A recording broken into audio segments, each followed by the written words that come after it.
My first assignment was at Station 12.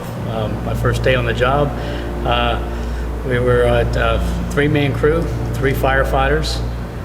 We were at a small civic center behind a church in Gibsonton, and there was a garage door. He reminded me there was a wooden garage pull door there, and we had an old fire truck. It was called a Han. It was I think it was one of the Class Bs. And when you would, we had to be real careful because we had no clearance of the doors. If you would pop the clutch, then you would take the lights off. So you had to be real careful there. I started at Station 32. Sunday, June the 9th, 1979. I'm in my 36th year. Well, back then, Axel, you always started on a Sunday. And that was customary to start on a Sunday, and you wore a pair of blue jean pants and a white t-shirt, and just any kind of sort of black shoe. A lot different back then. And when you came on, you weren't readily accepted. You had to make your mark. Guys were cordial to you, nice to you, but everything was just kind of matter of fact. And you had to prove yourself. My first day on the job was July 10th, 1983, at Station 33, which was called then 330, with Bobby Toledo. Driver engineer was Welder, myself, and Derek Bell. That was a 4-man engine company. First day, nervous, and show up with dungarees, what they say, that's what they used to call them back then, with jeans and a white plain Fruit of the Loom t-shirt. What kind of t-shirt was that? Fruit of the Loom. You probably pretty much remember my first structure fire, which was like I said, engine 33, and engine 15 was 151. And I remember that was, I think was my second night, and that was the only 2 engines covering that whole area. 15, which was Del Pruitt, Bobby Winkler, and Mr. Rusty Macaluce.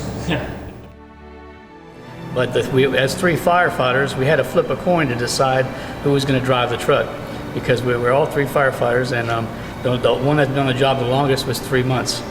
I was with Scott Nichols and Eddie Brown at the time, and we felt like the Keystone Cops. But we had our first call that night. Just so happens all the chiefs of the department were there meeting, and they met the Civic Center. We got this structure fire.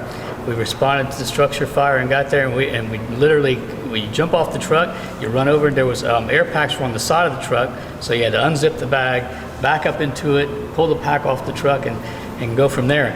But since we decided that Eddie Brown was going to be our driver that night, he was pumping the truck, and myself and Scott Nichols went in to fight the fire, and it was just really funny to watch us on our first fire, and as 3 firefighters, and really no command. We were our command system. Our first uniform, we looked like Hillsborough County School Board janitors. It was gray pants, gray cotton pants, and a gray shirt. That was our first official uniform. We had mostly volunteer gear. None of them were assigned. We had volunteer gear, volunteer helmets. They were just, back then they were just like a plastic shell with a leather strap on it, and some type of a liner. Nothing like we have today. No Nomex hoods. We did have bunker pants and bunker coats, but it was pretty minimal. Of course, we had the MSA air packs and masks, but they were very basic back then, but worked well. One of the most I remember, right, especially here at 19, was right down the street. I had probably a 2-3-year-old kid that fell in the pool, and actually we worked him, brought him back, and it was a great experience. I had quite a handful of good experience, good rewarding as far as that. Get that person out of that car, get him in the ambulance, get him to the hospital in a golden hour, and you always felt good when you were able to do that and make a difference in saving a life. So we had several patients or victims. 2 of them were unconscious. Cut the A-posts, pulled the roof back, and cut belts, and we got people, pried doors, and we got people out. Everyone survived. As we were packing up our gear and getting ready to leave, out from the bushes crawls another guy. He's pretty bloody. We packaged him up and moved him to the hospital, and he also survived. It just seemed like a pretty rewarding night to me. And we had that many patients and did what we did in the short time we did. And it was pretty satisfying.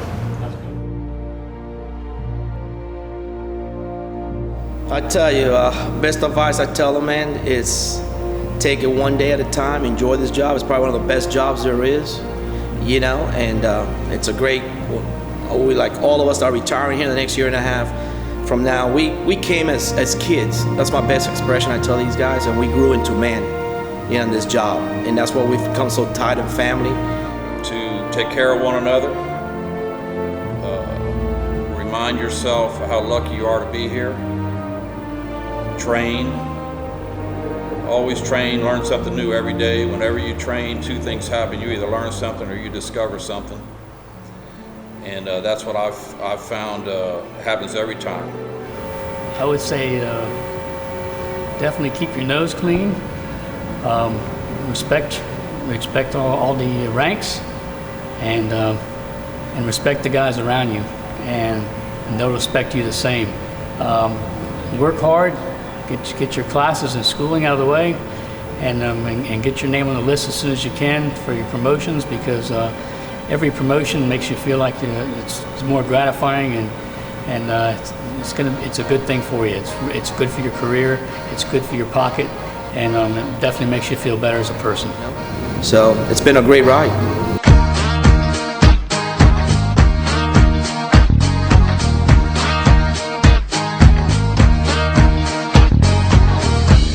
Come with me now. Come with me now. Come with me now. Come with me now. Come with me now. I'm gonna take you down. Come with me now. I'm gonna show you how. Come with me now. I'm gonna take you down. Come with me now. I'm gonna show you how.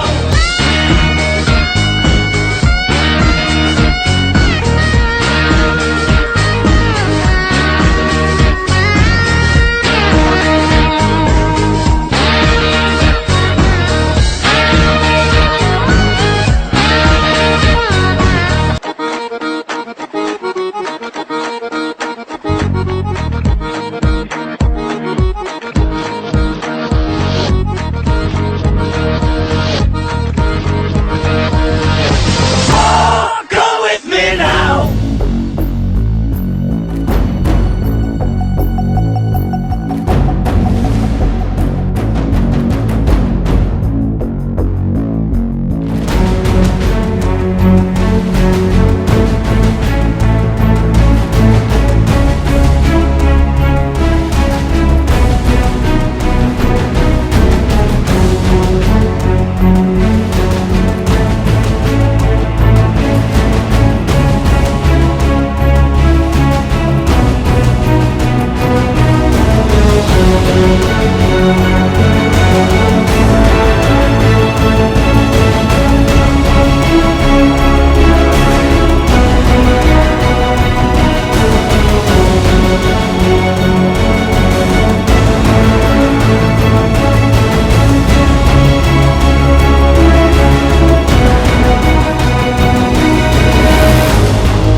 Okay, staffing's complete. All positions are filled.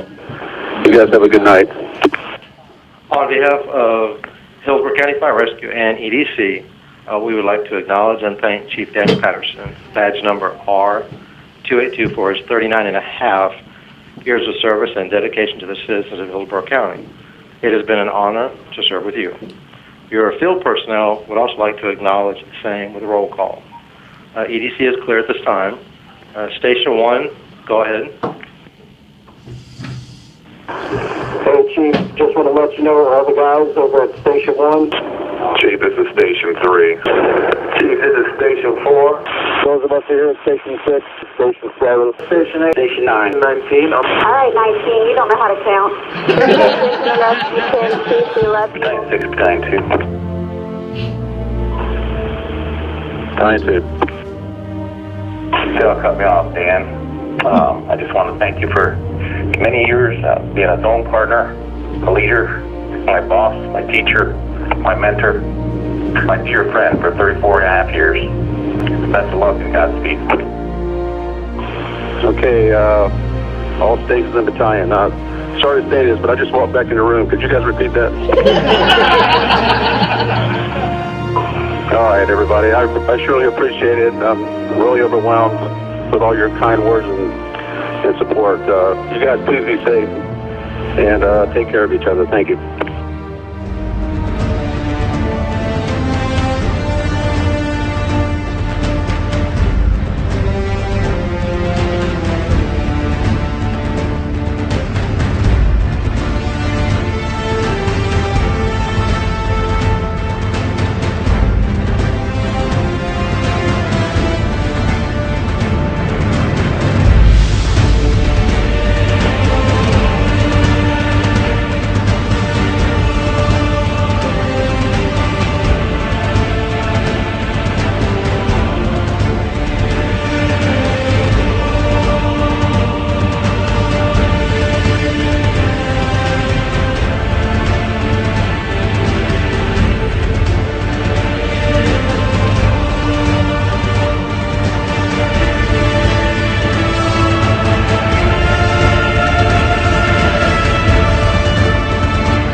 My boy. I got a couple questions for you too. And on the phone, I got our infield reporter, Jose, the Cuban sandwich, Pepe Prado. Okay? Oh, great. In the 31 years you've been here, Right. we know what a wealth of knowledge you are, the Yes. experience you've gained. Yes. We're asking for some clarification on some things that you can point out to the rookie firefighters that are coming up. Right. All right. So first I want to ask you exactly where is Bed Beef and Beyond? where Right behind my station. where is Bed Beef and Beyond located? Right behind my fire I don't know. station. You're going to have to ask Louis that. He's the only one that knows where that's at. But I can tell you a place. One time we were at a drive-thru and he ordered a sandwich and he wanted some guacamole on it. And he asked the lady if she could put some Guatemala on it. He's right about that. Oh my God, bro. He's a trip. The only bad thing about his English is that he's worse than Spanish. Well, here's another one, Pep. In your size up, when you're Yes. giving a size up, Correct. what do you mean when you say sparkling wires? Wires are on fire. And everybody knows about the infamous 2-story mobile home. That's absolutely true. There is one out there. And I got proof of that. But you see what 31 years has given me? A lot of love. And Pep, he's not only a superior firefighter, his medical skills are something to be. Correct. Let me explain to you. What do you mean when you ask somebody how long they've had a history of hot blood? Well, see, being Spanish, Have you ever seen him take a pulse? He looks like a horse. He bangs his foot, counting on the ground at 15. you see, that's my brother there. You see, It's only It's sad so that we good. lost the book of Louisism. Yes, we He looks do. like a horse. Thank I'm gonna you, sir. miss you, man. I am I'm too, gonna bro. miss you. Thank you.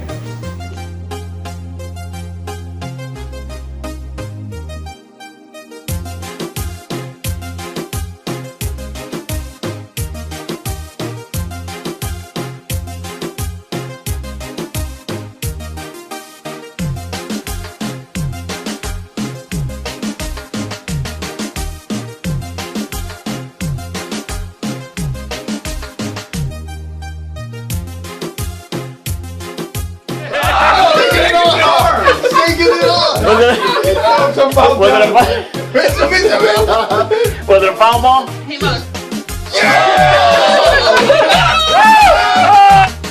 It's a home run! He just gave up the grand slam. Whoa!